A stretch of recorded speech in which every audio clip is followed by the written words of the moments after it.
The typewriter sat on the desk, ancient and dust-choked, keys stuck in perpetual silence.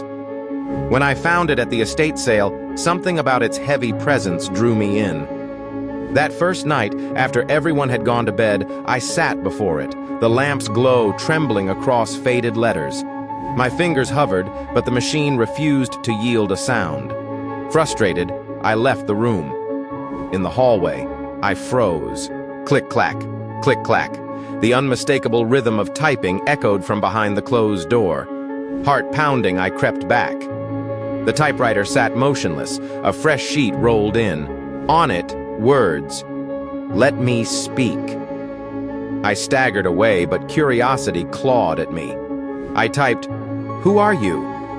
The keys resisted, but as I lifted my hands, the machine typed on its own. "I am what you silence." I tried to rip the paper free, but my hands stuck, skin fusing to cold metal. The keys hammered my fingers, spelling, "Now you listen." With every keystroke, memories I'd buried spilled into my mind, regrets, secrets, screams. My voice failed. The typewriter fell silent again, but my thoughts kept typing, echoing louder than words ever could.